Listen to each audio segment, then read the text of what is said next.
മധുരം മധുരം പ്രണയം മധുരം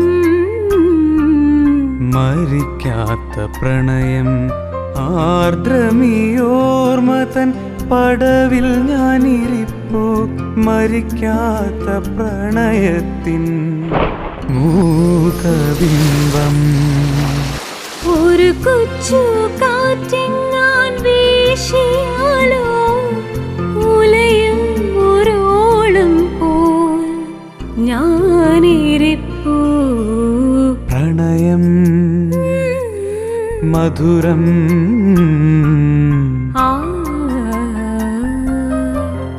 രാവുറങ്ങി നീയുറങ്ങി നീർമിഴി തോർന്നീല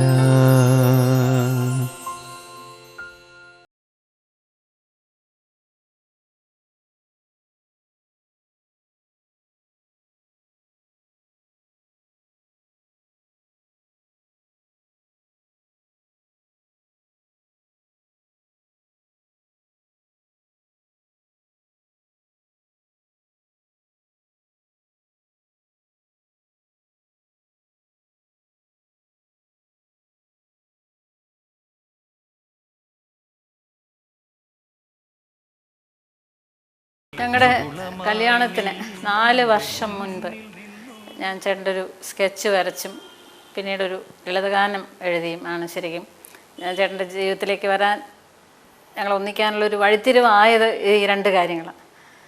അപ്പോൾ ഈ ഇത്രയും 35 വർഷം ഞങ്ങളൊന്ന് ജീവിച്ചു. അത് കഴിഞ്ഞ് ഇപ്പോഴാണ് എനിക്കിങ്ങനെ ഒരു പോർട്രേറ്റ് ചേട്ടൻ്റെ പോർട്രേറ്റ് ഓയിൽ പെയിൻറ്റിങ്ങിൽ വരയ്ക്കാനായിട്ട് സാധിച്ചത്. ഈ പടത്തിനെക്കുറിച്ച് എല്ലാവരും നല്ല അഭിപ്രായമൊക്കെ പറയുമ്പോൾ എനിക്ക് വലിയ വിഷമം തോന്നും, ഇത് കാണാൻ ചേട്ടനില്ലല്ലോ. പക്ഷേ പിന്നെ അതുപോലെ പിന്നെ അതിനെ ഞാൻ പോസിറ്റീവായിട്ട് ഞാൻ അങ്ങ് ആലോചിക്കും. കാരണം ചേട്ടനുണ്ടായിരുന്നെങ്കിൽ ഞാൻ ചിലപ്പോൾ ഇതുപോലെ പോർട്രേറ്റ് വരയ്ക്കില്ല. ഓയിൽ പെയിൻറ്റിങ്ങിൽ ഇത്രയും വലിയൊരു പോർട്രേറ്റ് ചിലപ്പോൾ വരയ്ക്കണം എന്നില്ല. അങ്ങനെ ഞാൻ സമാധാനിക്കും. ശരിക്കും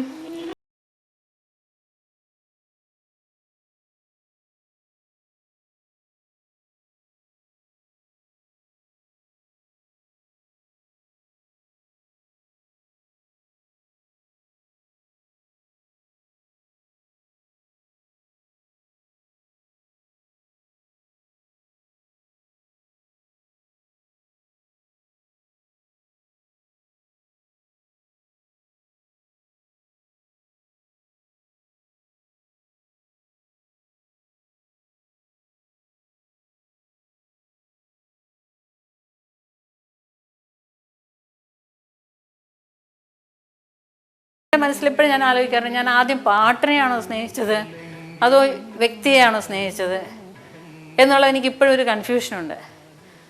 എനിക്കൊന്ന് ആദ്യം പാട്ട് തന്നെയാണ് മനസ്സിലോട്ട് ഇറങ്ങിയത്. ആ ശബ്ദം ഒരു പ്രത്യേക വശ്യതയുള്ള ശബ്ദമായിരുന്നു. അന്നൊക്കെ ആകാശവാണിയിൽ ഉള്ള എല്ലാവരും തന്നെ അന്ന് ഇപ്പോഴത്തെ സൂപ്പർ സ്റ്റാറിന് താരങ്ങളെ പോലെ പ്രശസ്തരാണ്. കാരണം അന്ന് ആകെയുള്ളൊരു മീഡിയ എന്ന് പറയുന്നത് റേഡിയോ മാത്രമേ ഉള്ളൂ.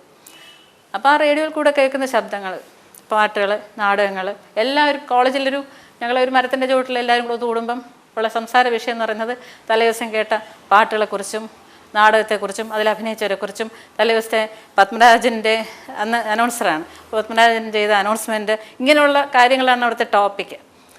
അപ്പോൾ ആ കൂട്ടത്തിലിങ്ങനെ എൻ്റെ മനസ്സിലിങ്ങനെ ഈ MG രാധാകൃഷ്ണൻ എന്നുള്ള പേരിങ്ങനെ അറിയാതെ, അതായത് ഒരു 70 മുതൽ 75 ഞങ്ങളുടെ കല്യാണം. ആ 71 മുതൽ പ്രീ ഡിഗ്രിക്ക് പഠിക്കുന്ന സമയം മുതൽ മനസ്സിലിങ്ങനെ വല്ലാത്തൊരു ആകർഷണം ഈ പേരിനോടും ശബ്ദത്തിനോടും പാട്ട്.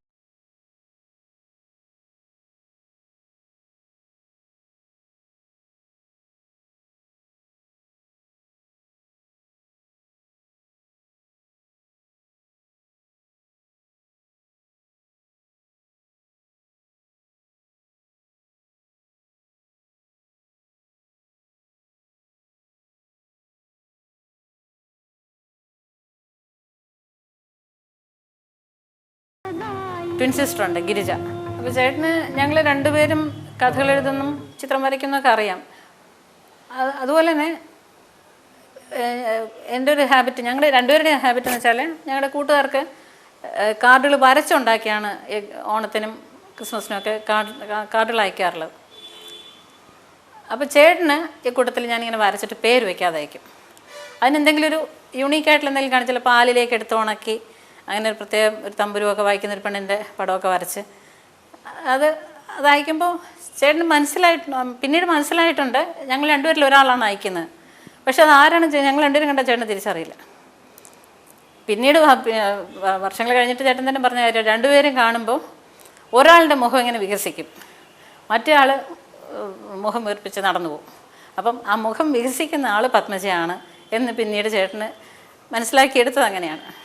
ഞാൻ ഒരിക്കലും എഴുത്തുകൾ അയച്ചിട്ടേ ഇല്ല.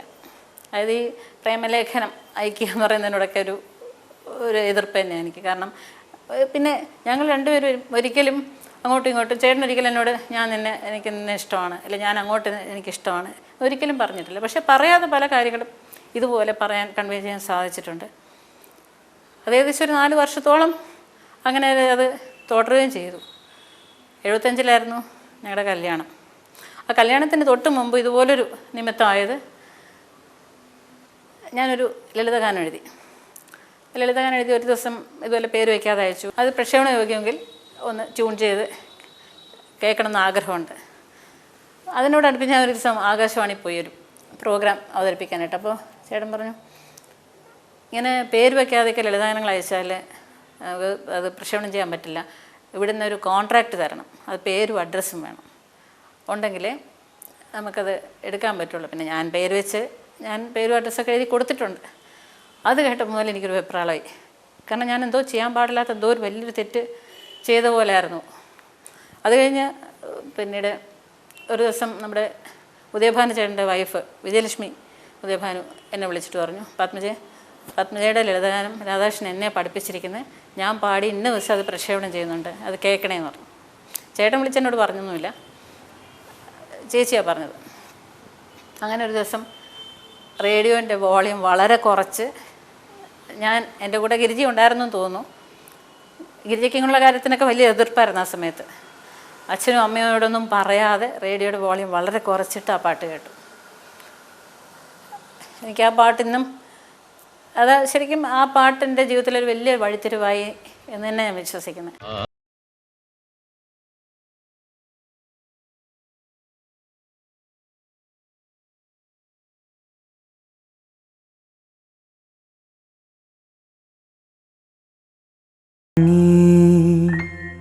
നീയുറങ്ങി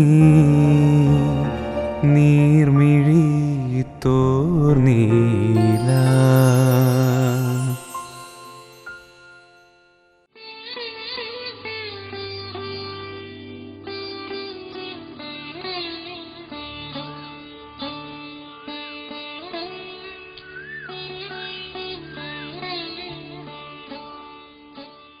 നമസ്കാരം ചേച്ചി. നമസ്കാരം. ഈ പ്രണയം എന്നുള്ള ഈ നമ്മുടെ വിഷയം, മരിക്കാത്ത പ്രണയം, ശരിക്കും പറഞ്ഞാൽ പ്രണയം ഓരോരുത്തർക്ക് ഓരോ തലത്തിൽ ഓരോ ഭാവനയിലാണ്. ശരിക്കും എനിക്ക് തോന്നുന്നത് ഒരു ജീവിച്ചിരിക്കുന്ന പ്രണയത്തിൻ്റെ ഒരു ആൽബം തന്നെയായിട്ടാണ് ചേച്ചി എനിക്ക് പലപ്പോഴും തോന്നിയിട്ടുള്ളത്. അതുകൊണ്ട് ഈ ചോദ്യം ചേച്ചിയോട് ചോദിക്കാൻ ഏറ്റവും കൂടുതൽ യോഗ്യത ഉണ്ടെന്ന് തോന്നുന്നു. ശരിക്കും ഈ പ്രണയത്തിൻ്റെ നിർവചനം എന്ന് പറയുന്നത് എന്താണ്?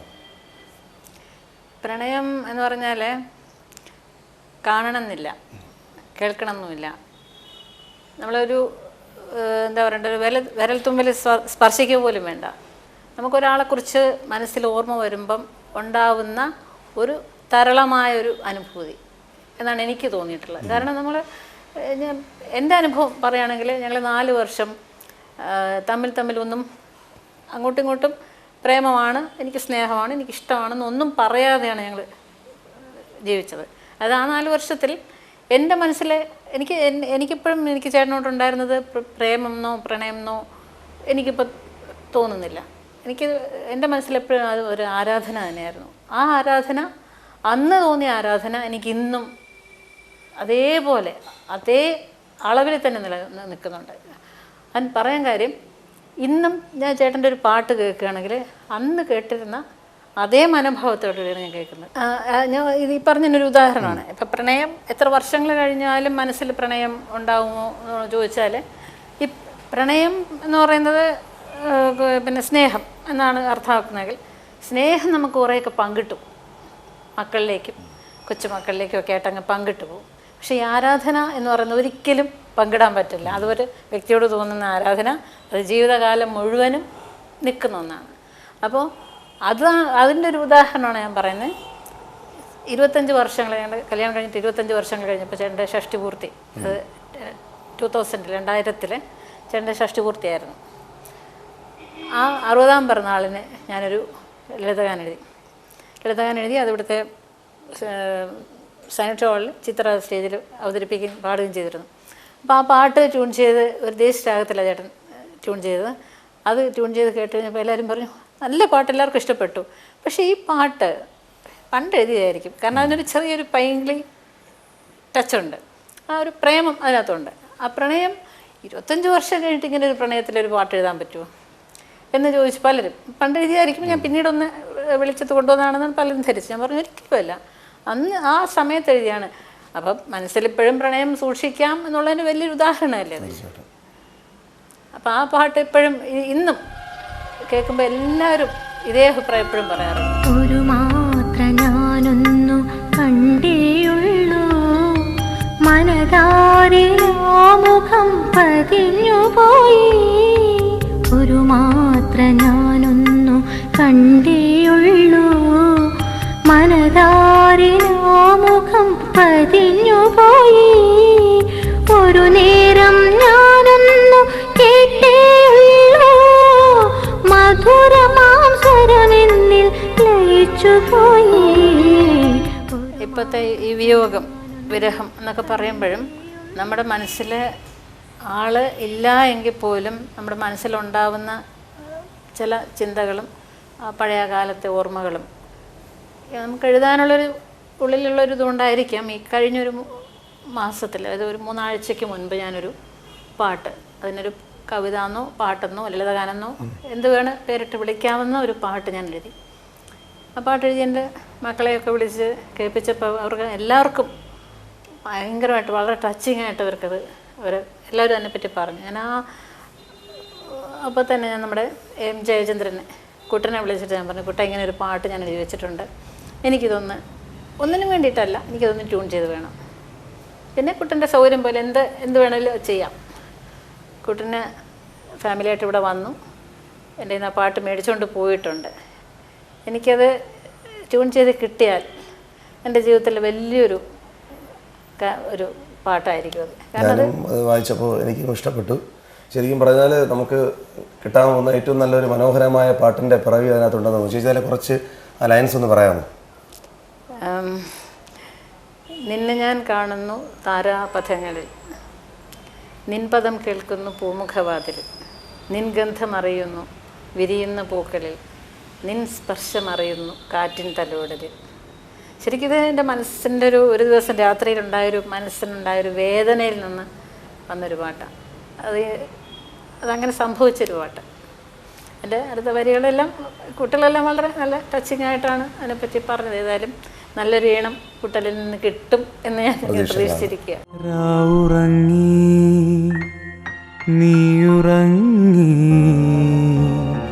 നീർമിഴി തോർന്നീല.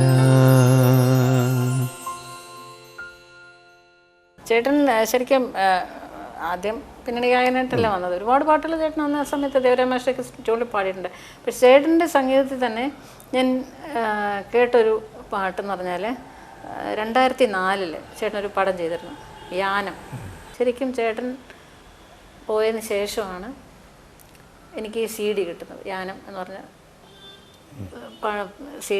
പടത്തിൻ്റെ CD കിട്ടിയത്. ഞാനത് കേട്ടപ്പോൾ അതിശയിച്ചു പോയി. കാരണം അതിനകത്തൊരു 10 പാട്ടുകൾ, 10 പാട്ടും വള്ളത്തിൻ്റെ ബേസ് ചെയ്തിട്ടുള്ള പാട്ടുകളാണ്.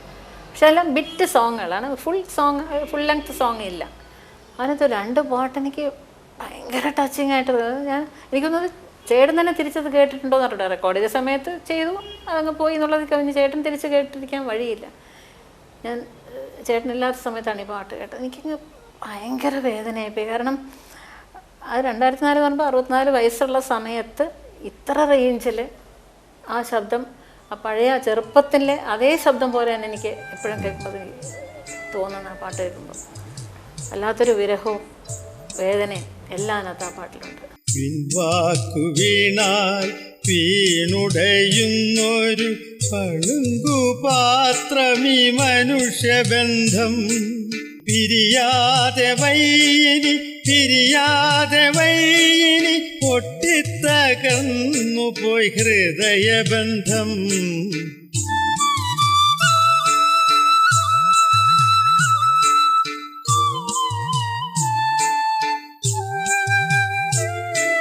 സ്നേഹത്തിൻ തന്ത്രികൾ അറ്റുപോയി എൻ വിപഞ്ചിക ഇനിമേൽ പാടുകില്ല, എൻ വിപഞ്ചിക ഇനിമേൽ പാടുകില്ല. ചേച്ചിക്ക് ഓർമ്മ ഉണ്ടായിരിക്കും, എന്നാലും ചോദിക്കുകയാണ്, അവസാനമായിട്ട് രാഷായിട്ടോട് സംസാരിച്ചത് എപ്പോഴായിരുന്നു? അത് ചേട്ടൻ പിന്നെ ഈ ജീവിതത്തെയും മരണത്തെയും വളരെ ലളിതമായിട്ടാണ്, വളരെ ലൈറ്റായിട്ടാണ് ചേട്ടൻ എടുത്തിരുന്നത്. മരണം ചേട്ടൻ്റെ മനസ്സിൽ ചേട്ടന് അറിയാമായിരുന്നു. അതായത് ആ ഇടയ്ക്ക് എപ്പോഴും ജൂലൈ 2-നാണ് മരിക്കുന്നത്, 2010 ജൂലൈ 29 ചേട്ടൻ്റെ ജന്മനാൾ വരാൻ പോകുന്നത്, ഡേറ്റ് ഓഫ് ബർത്ത്. അപ്പോൾ എന്തെങ്കിലും കാര്യങ്ങൾ നമ്മൾ ചോദിക്കുമ്പോഴൊക്കെ പറയുമായിരുന്നു, ജൂലൈ 29 കഴിയട്ടെ, ജൂലൈ 29 കഴിയട്ടെ എന്ന് പറയും. അതൊരു 2010 തുടങ്ങിയ സമയം മുതൽ ചേട്ടൻ അത് പറഞ്ഞിരുന്നു.